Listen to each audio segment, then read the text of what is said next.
खेड़ी लखा गांव में गोलीकांड पर एक बार फिर से एक्शन लिया गया है। चौकी के 9 पुलिसकर्मियों को बर्खास्त किया गया है। पहले सस्पेंड किए गए थे चौकी के सभी 15 पुलिसकर्मी और अब 9 अन्य पुलिसकर्मियों को बर्खास्त किया गया है। चौकी इंचार्ज एसआई निर्मल सिंह सहित 4 एएसआई बर्खास्त हुए हैं। एसपी ने 4 हेड कांस्टेबल को भी बर्खास्त किया है। 100 राउंड फायरिंग के बाद फौरन घटनास्थल पर ये लोग नहीं पहुंचे थे, जबकि चौकी से महज 100 मीटर की दूरी पर इस वारदात को अंजाम दिया गया। जांच के बाद एसपी ने 9 अन्य पुलिसकर्मियों को बर्खास्त किया है। 26 दिसंबर का ये मामला है, जहां खेड़ी लखा सिंह पुलिस चौकी से महज 100 मीटर की दूरी पर ये वारदात हुई थी। 100 से ज्यादा राउंड यहां पर अंधाधुंध फायरिंग 5 बदमाशों द्वारा की गई। फायरिंग में मौके पर 2 लोगों की मौत हो गई थी। गोलीबारी में घायल तीसरे शख्स ने शुक्रवार को इलाज के दौरान अपना दम तोड़ दिया। पुलिस ने अब तक 2 शूटरों और उनके एक मददगार को गिरफ्तार किया है। इस बीच चौकी में एसआई और एएसआई सहित कई पुलिसकर्मियों पर गाज गिरी है। त्वरित कार्रवाई करते हुए पहले 8 पुलिसकर्मियों को सस्पेंड किया गया था, अब 15 पुलिसकर्मियों को सस्पेंड कर दिया गया है, जिसमें 4 एएसआई और 1 एसआई भी शामिल है। एसपी ने ये कार्रवाई की है और साथ ही साथ आरोपियों की धरपकड़ के लिए कार्रवाई की जा रही है। 2 शूटरों को और उनके एक मददगार को पहले ही गिरफ्तार किया जा चुका है। 2 तस्वीरें आप लगातार देख रहे हैं। ये पहली तस्वीर 26 दिसंबर की है, जिस दिन सुबह 8:13 पर अंधाधुंध फायरिंग की गई। खेड़ी लखा गांव में पावर जिम के बाहर ये तीनों लोग जिम से अपनी कार में बैठने के लिए निकले और उस दौरान 2 मोटरसाइकिल पर 5 हमलावर सवार होकर आए और उन्होंने इस वारदात को अंजाम दिया। 2 लोगों ने मौके पर ही अपना दम तोड़ दिया। बताया जा रहा है कि ये जो 3 लोग थे जिनके ऊपर फायरिंग की, किसी गैंगस्टर से इन्हें धमकियां दी जा रही थी बार बार, और कुछ गैंगस्टर्स ने भी इस वारदात की जिम्मेदारी ली है। लेकिन इस बीच आप अगर दूसरी तस्वीर जो इससे पहले आप देख रहे थे इस चौकी की, ये इस जिम से महज 100 मीटर की दूरी पर है। अंधाधुंध फायरिंग की आवाज सुनने के बाद भी घटनास्थल पर पुलिस नहीं पहुंची। इसके चलते अब चौकी में पुलिसकर्मियों पर, एएसआई पर, एसआई पर अब गाज गिरी है। एसपी ने निर्देश दिए हैं और एसपी पर भी इसको लेकर अब सवाल खड़े हो रहे हैं। यमुनानगर में जिस तरह से अपराध का ग्राफ बढ़ता जा रहा है, पुलिस प्रशासन, पुलिस की कार्यप्रणाली, पुलिस की कार्यशैली सवालों के कटघरे में है।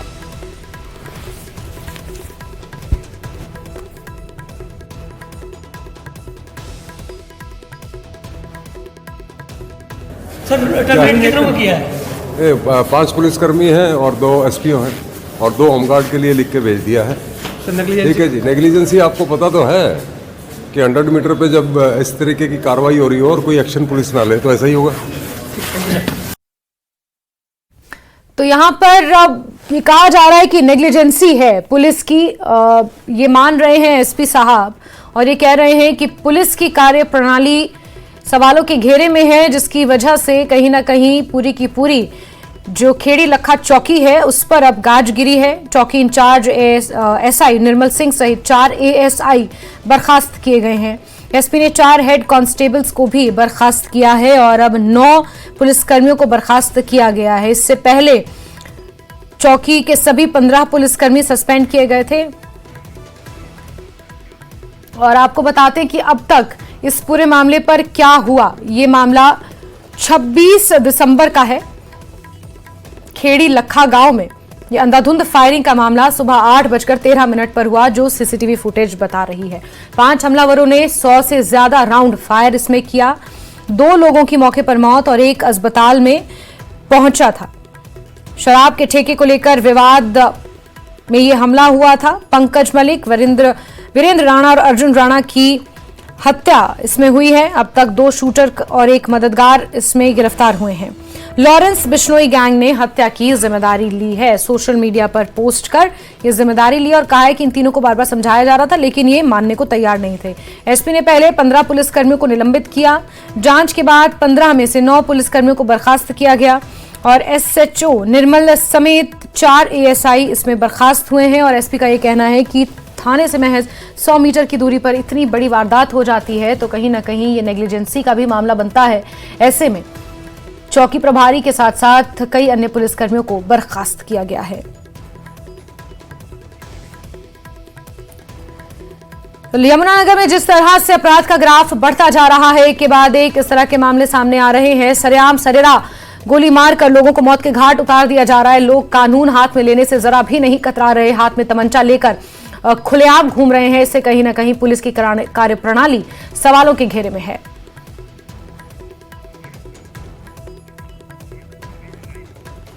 सीधे रुक कर लेते हैं परवेज खान का, इसी खबर पर हमारे साथ जुड़े हैं। परवेज, ये खबर इसलिए भी महत्वपूर्ण है क्योंकि जिस तरह से सरेआम लोगों को मौत के घाट उतार दिया जा रहा है, और आपने कहा कि 1-1.5 महीने में यमुनानगर में जो क्राइम का ग्राफ है वो इस कदर ऊपर बढ़ा है, तो पुलिस पर क्यों सवाल खड़े ना हो? और आगे जो 5 क्योंकि हमलावर पहुंचे थे उनमें से सिर्फ 2 गिरफ्तार हुए हैं, बाकी 3 की गिरफ्तारी के लिए, उनकी धरपकड़ के लिए पुलिस क्या कुछ कदम उठा रही है?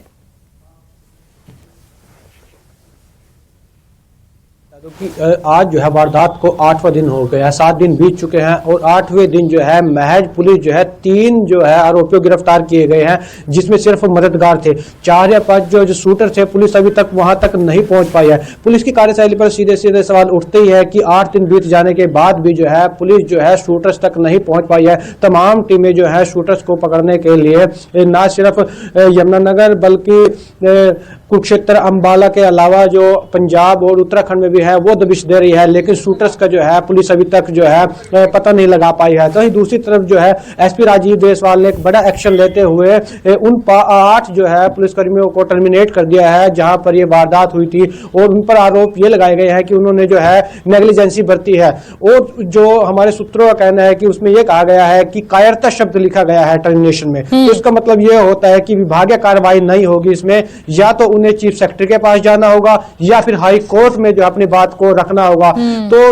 तो इतने बड़े जो संगीन आरोप है वो पुलिस पर लगे हैं, लापरवाही के आरोप जो है वो लगे गए हैं, और इतनी जल्दी पुलिस वालों को राहत तो मिलने वाली नहीं है। लेकिन सवाल जो है पुलिस पर उठते हैं, एसपी साहब पर उठते हैं कि अभी तक जो है 8वें दिन जो है वारदात को हो चुके हैं और अभी तक जो है पुलिस जो है शूटर्स तक नहीं गिरफ्तार कर पाई है। क्योंकि इस टीम में CIA 1, 2 और स्पेशल सेल टीम के अलावा जो है STF, अंबाला और कुरुक्षेत्र की टीमें लगी हुई है, लेकिन पुलिस जो है अभी तक शूटर्स को नहीं गिरफ्तार कर पाई है। यह जो है एक बहुत बड़ा फेलियर जो है पुलिस का सामने आता है। बिल्कुल परवेज, और वो भी तब जब सीसीटीवी फुटेज इस पूरी घटना की सामने है। सीसीटीवी फुटेज में साफ साफ नजर आ रहा है, और साथ ही साथ ये जो गैंगस्टर कल्चर है जो कहीं ना कहीं हरियाणा में अब हावी होता जा रहा है, नहीं लगता कि पुलिस को इसको लेकर अब संजीदगी से आगे बढ़ना चाहिए, इस पूरे मामले पर कोई ठोस कदम उठाने चाहिए, लेकिन कि लोगों में कम से कम पुलिस का खौफ तो हो। सरेआम कट्टे लेकर, सरेआम बंदूक लेकर, हथियार लेकर लोग लहराते हुए सड़कों पर गुजर रहे हैं। ये कोई पहला मामला तो नहीं है, कई बार हमने इस तरह के मामले देखे हैं कि आते जाते लोग फायर करने से जरा भी गुरेज नहीं करते। बिल्कुल, मैं आपको इससे पहले घटना बता देता हूँ, जिक्र कर देता हूँ। ज्वेलर्स में जो है 3-4 बदमाश घुसते हैं, जो ज्वेलर्स का जो मालिक था उसको गोली मारते हैं, जो ज्वेलरी थी वो लूट कर फरार हो जाते हैं। पुलिस अभी तक जो है उस केस को सोल्व नहीं कर पाई है। उसके बाद ये बड़ा इंसिडेंट होता है खेड़ी लक्का सिंह में 26 दिसंबर को।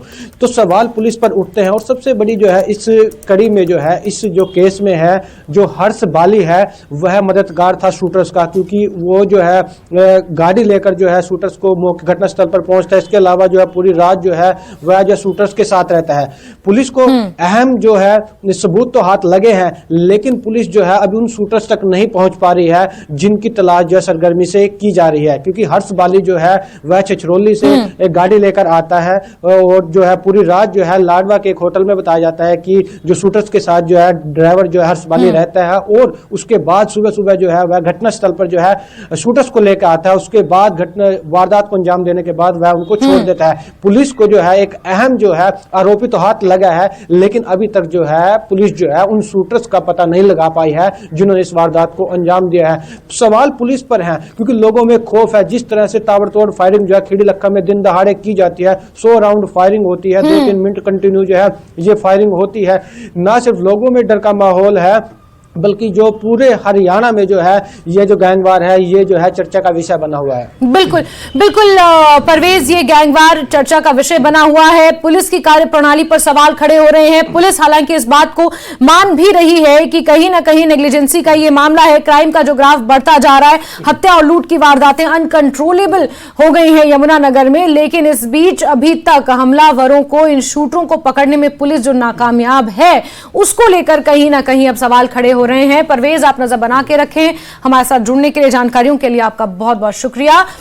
तो सीसीटीवी फुटेज सामने है, 5 हमलावरों के चेहरे, उनकी बाइक जिस पर वो सवार होकर पहुंचे थे वो भी सामने है। चौकी के प्रभारी के साथ साथ कई पुलिसकर्मियों पर गाज जरूर गिरी है। सीआईए की कई टीमें लगी हुई हैं, लेकिन अभी तक हमलावरों का कोई अता पता नहीं चल पाया है। इस वजह से पुलिस की कार्यशैली, पुलिस की कार्रवाई सवालों के घेरे में है।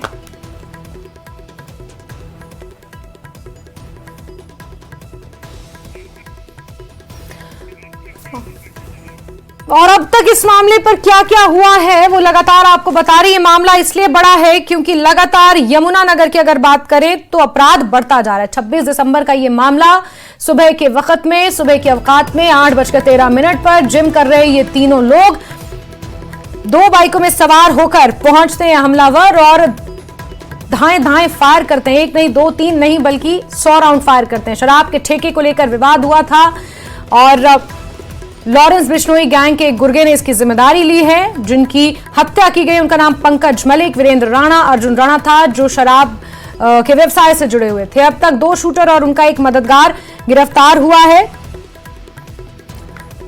सोशल मीडिया के जरिए इस हत्या की जिम्मेदारी लॉरेंस बिश्नोई गैंग के गुर्गे ने ली है। एसपी ने पहले 15 पुलिसकर्मियों को निलंबित किया था, यानी कि पूरी की पूरी चौकी को निलंबित कर दिया था। उसके बाद 15 में से 9 पुलिसकर्मियों को बर्खास्त किया गया है, जिसमें थाना प्रभारी और 4 एएसआई शामिल हैं। एसएचओ निर्मल समेत 4 एएसआईयों को बर्खास्त किया गया है। तो यमुनानगर में तिहरे हत्याकांड में लापरवाही बरतने पर यह बड़ा एक्शन हुआ है। 5 पुलिसकर्मी, 2 एसपी और 2 होमगार्ड बर्खास्त किए गए हैं। इसके बाद भी कार्रवाई करते हुए थाना प्रभारी के साथ साथ 4 एएसआई बर्खास्त हुए हैं। और आपको बता रहे कि अभी तक इस पूरे मामले पर क्या हुआ, जो कुछ हुआ वो आपके सामने है, लेकिन जो कुछ नहीं हुआ वो ये कि हमलावरों को अभी तक नहीं पकड़ा जा सका है।